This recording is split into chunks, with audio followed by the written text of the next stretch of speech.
ሰላም እንዴት ናችሁ የኢትዮጵያ ሰዎች beza ሰለሞን እባላለሁኝ ያ እንደሚታወቀው በዚህ ቻናል ላይ ጤናማና እንደዚሁም ጥሩ ጣዕም ያላቸው ምግቦችን እንደምሰራ ይታወቃል ዛሬ ግን ይዤላችሁ የመጣሁት የወሎ አዋዜን አሰራር ነው ያው ቃል በገባሁት መሰረት ያለፈው ቪዲዮ ላይ ዛሬ ይዤላችሁ ቀርቤያለሁ በጣም ቀላል የሆነ አሰራር ነው ወደዛ ከማለፋችን በፊት ግን ቻናሌን ሰብስክራይብ እንደዚሁ የደወል ምልክቷን በመጫን በየጊዜው መለቃቸውን ቪዲዮ ፈጥነው ያገኙ ወደ አሰራሩ እናልፋለን እዚህ ጋር ሁሉ ቃችን ንጹህ ሊሆን ይገባል ምክንያቱም ለ3 ቀን ያህል ከርነን ስለምናስቀምጠው ሙሉ ቃችን ንጹህና በደንብ የታጠበ መሆን አለበት እዚህ ጋር ወደ 5 ማንኪያ የሚሆን በርበሬ አረጋለሁኝ ውሃችን ለብ ያለ ነው ከማለፊ በፊት የሚያስፈልጉትን ግብአቶች ልጥቀስ እዚህ ጋር ለብ ያለ ውሃ አለ ጨው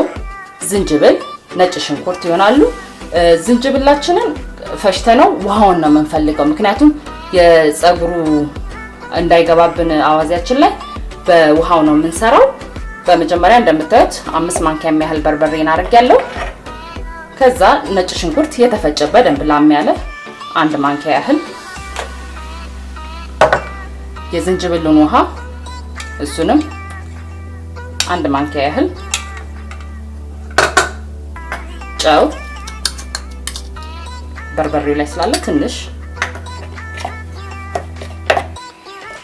ለብ ያለ ውሃችንን አርገን እናደባልቀዋለን ማለት ነው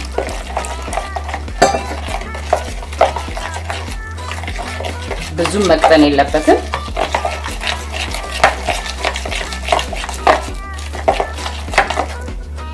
ውሃችን ለብ ያለ መሆን አለበት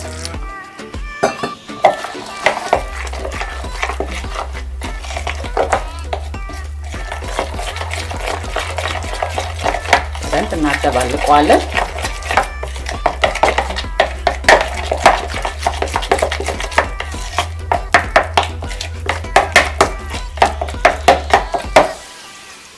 ትንሽ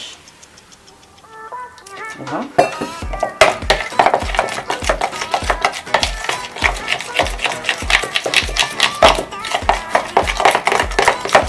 መቅጠን የለበትም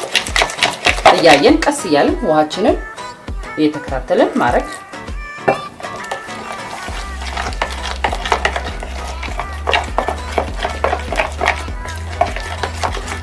ያው በርበሬውን እናንተ እንደሚበቃችሁ ያህል ወይ ደግሞ እንደምትጠቀሙት ያህል ማረግ ትችላላችሁ